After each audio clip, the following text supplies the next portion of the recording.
दोस्तों, एक लड़की डीएम बनकर ट्रेन से अपने घर को वापस आ रही थी।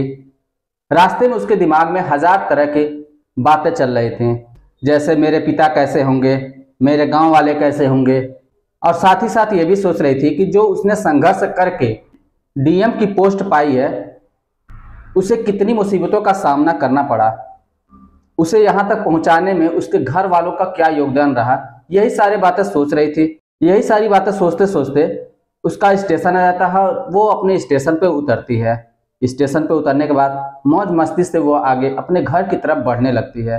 तभी देखती है कि स्टेशन के बाहर एक भिखारी खड़ा है और वो लोगों से भीख मांग रहा है। लोग 1 रुपए 2 रुपए इसी तरीके से दे दिया करते थे। जब उस भिखारी को वो लड़की देखती है तो हैरान हो जाती है, लेकिन वो वहां पे ध्यान नहीं देती और अपने घर की तरफ निकल लेती है। कुछ देर के बाद फिर ये वापस जाती है। वापस जाने के बाद उस भिखारी को बड़े ध्यान से देख रही थी। देखती है कि वो भिखारी लोगों से पैसे मांग रहा है। लोग 1 रुपए 2 रुपए दे दे रहे हैं, तो उसी को अपने कटोरे में लेकर उस पैसे को बड़ा ध्यान से देख रहा था। ये लड़की उसके करीब में जाती है और बोलती है, पिताजी आप। वो भिखारी नजर उठाता है और इस लड़की की तरफ देखता है। इस लड़की को देखते ही वो रोने लगता है। आखिर दोस्तों, वो लड़की कौन थी और क्या रिश्ता था इससे, और अगर रियल में इसका पिता ही है तो वो भीख क्यों मांग रहा था जबकि लड़की डीएम है। आइए जानते हैं पूरी कहानी। कहानी बहुत ही इंटरेस्टिंग है, बहुत ही शानदार है।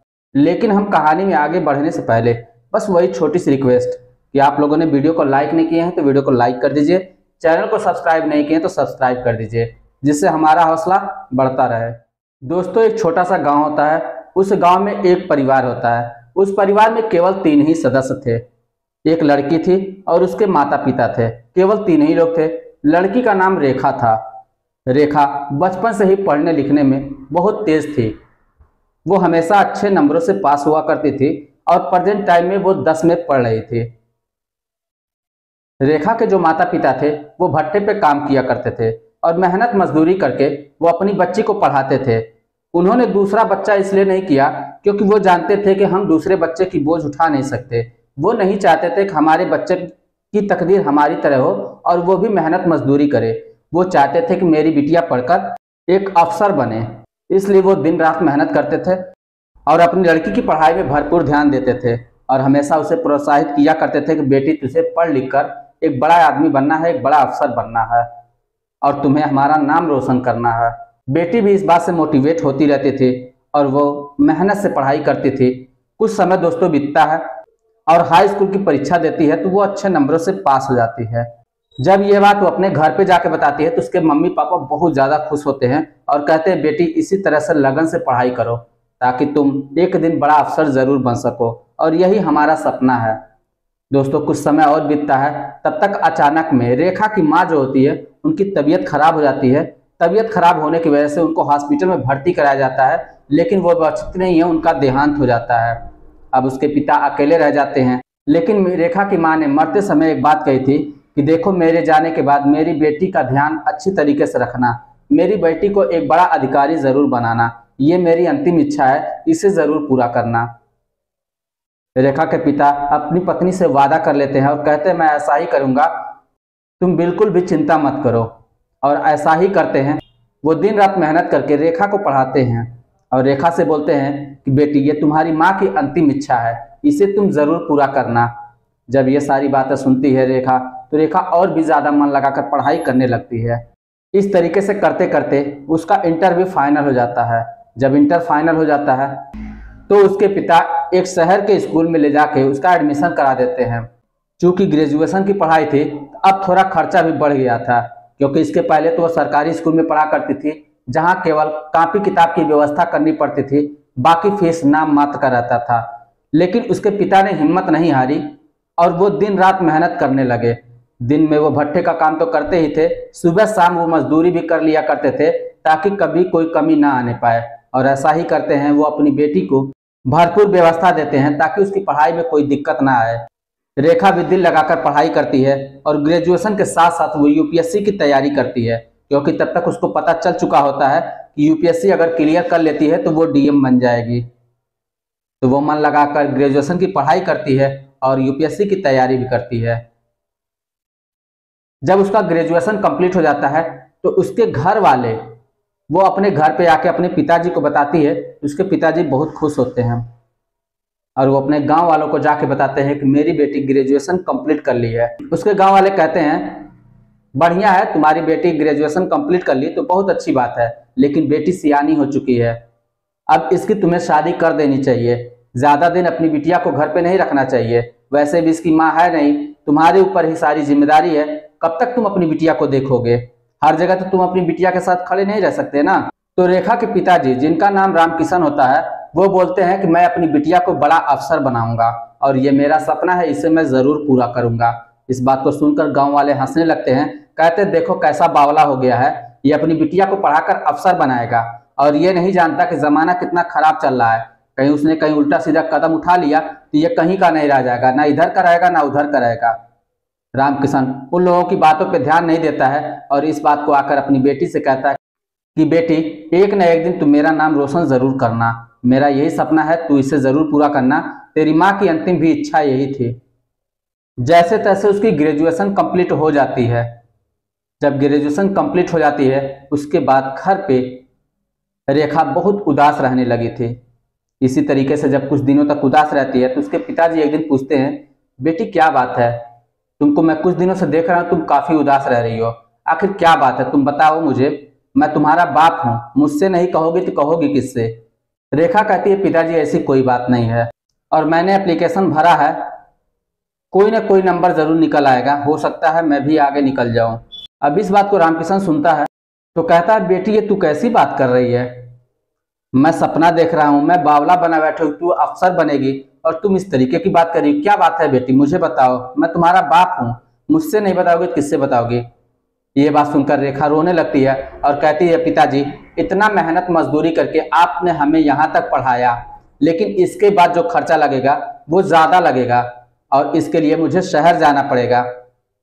रामकिशन कहता है बेटी तू चिंता मत कर, तू बता तो सही कितने पैसे लगेंगे, लेकिन तुम्हें पढ़ाई तो करनी ही करनी है, मेरा सपना है और तुझे पूरा करना है, तुम्हारी माँ की अंतिम इच्छा है उसे मुझे पूरा ही करना है और वो सपना तू ही पूरा कर सकती है, बाकी कोई और तो मेरी औलाद है नहीं जिससे मैं उम्मीद लगाऊं, तू उसकी चिंता ना कर, तू बस बता पैसे कितने लगेंगे।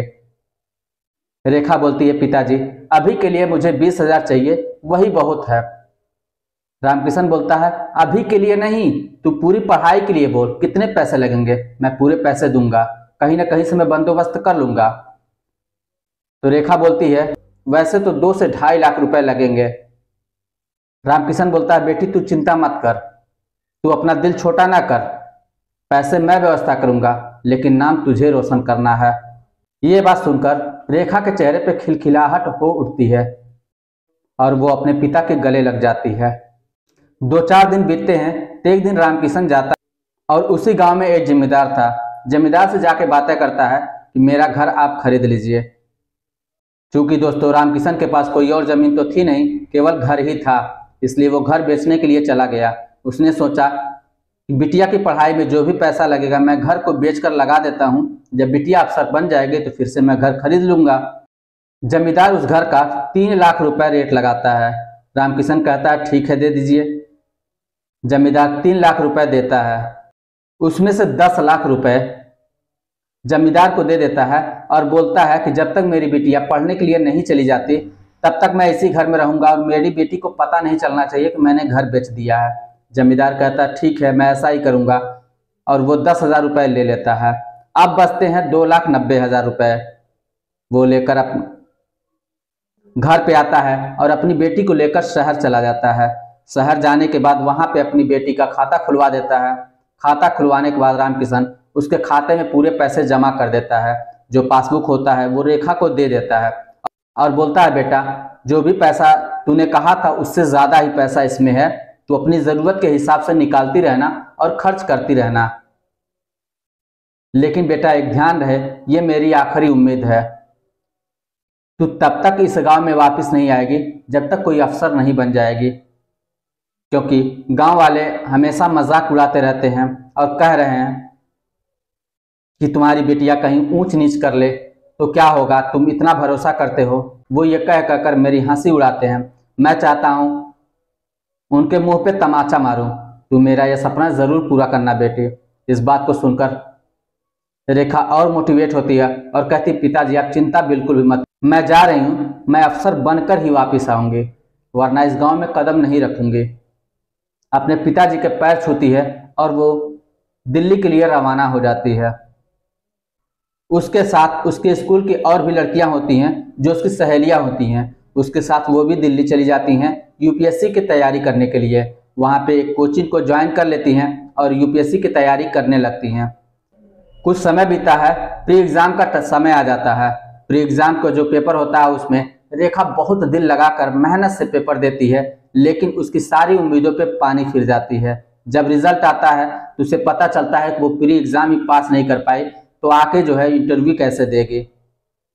रेखा थोड़ी उदास हो जाती है और उसकी सहेलियां जो भी होती है वो भी सोचने लगती हैं कि रेखा भी इतनी अच्छे पढ़ने में थी, लेकिन फिर भी कैसे पीछे रह गए, तो फिर हमारा क्या होगा। ये सोचकर उसकी सहेलियां घर वापस चली जाती हैं। लेकिन रेखा कह कर आई थी कि मैं बन कर ही आऊँगी।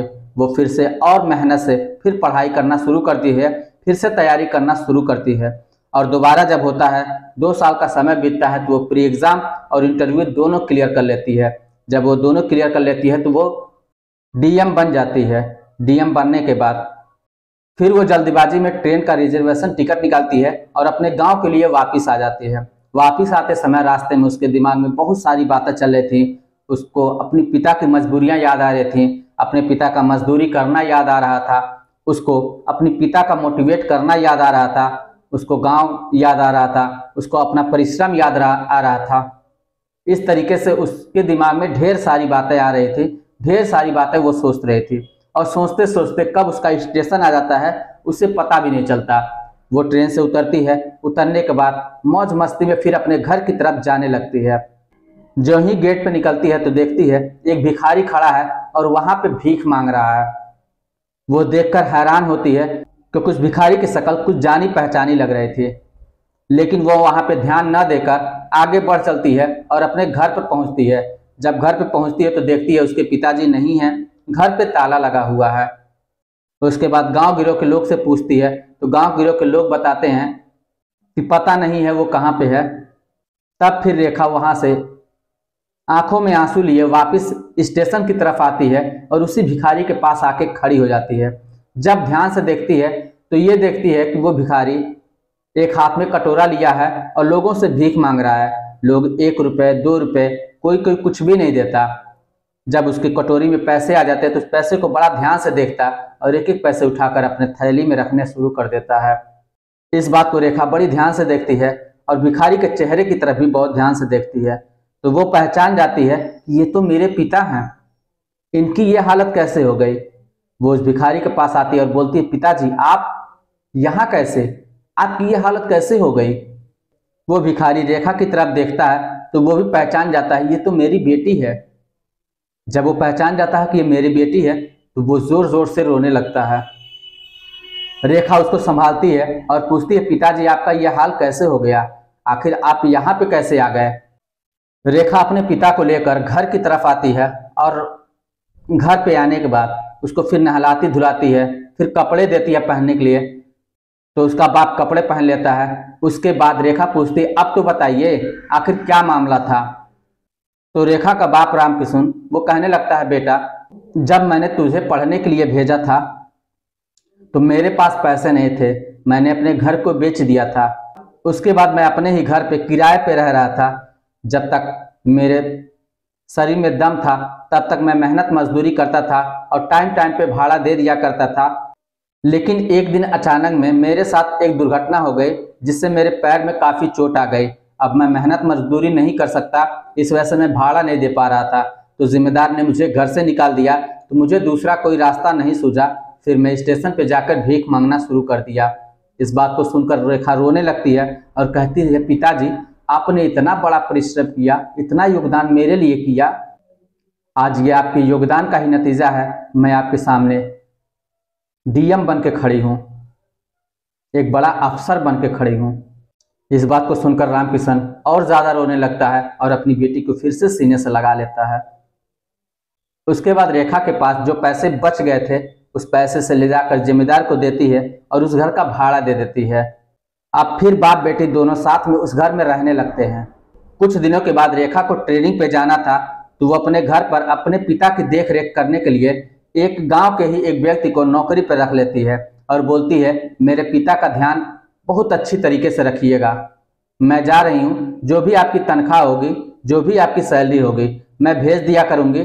जो आपकी सैलरी होगी वो ले लीजिएगा, बाकी पैसे मेरे पिताजी को दे दीजिएगा ताकि मेरे पिताजी को कोई परेशानी नहीं होनी चाहिए। ये कहकर रेखा चली जाती है और अपनी ट्रेनिंग देना शुरू करती है। उसकी ट्रेनिंग 2 साल तक चलती है। 2 साल तक जो भी पैसे उसको हर मंथ सैलरी के रूप में मिलते थे वो अपने गांव अपने पिताजी को भेज दिया करती थी। वो आदमी भी ईमानदार था, जो उसकी सैलरी थी, जो उसकी तनख्वाह थी वही पैसा लेता है, बाकी पैसा रेखा के पिता को लाकर दे देता है। इस तरीके से 2 साल का समय बीत जाता है और इसकी ट्रेनिंग भी कंप्लीट हो जाती है। उसके बाद एक जिले में पोस्टिंग हो जाती है। अब इसको सरकारी गाड़ी और सरकारी बंगला मिल चुका होता है। उस सरकारी आवास में अब रेखा रहने लगती है।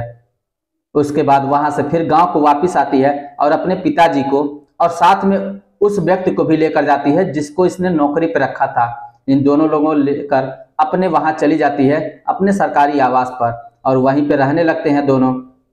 इस तरीके से दोनों की जिंदगी हंसी खुशी बीतने लगती है। कुछ समय के बाद रेखा अपने ही कैटेगरी के अच्छे रैंक वाले ऑफिसर शादी कर लेती है, लेकिन शादी करने से पहले वो साफ साफ बोल देती है कि देखो ये मेरे पिताजी हैं और ये मेरे साथ ही रहेंगे।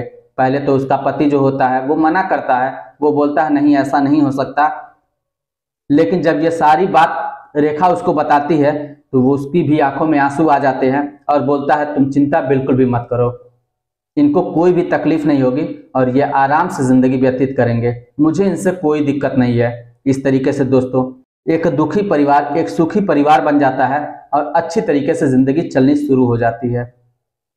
बस दोस्तों इस कहानी को सुनाने का मेरा एक ही मकसद था, इंसान को किसी भी परिस्थितियों में हिम्मत नहीं हारनी चाहिए, चाहे मुश्किलें कितनी भी आएं उसका डट कर सामना करना चाहिए, तभी कामयाबी कदम चूमती है।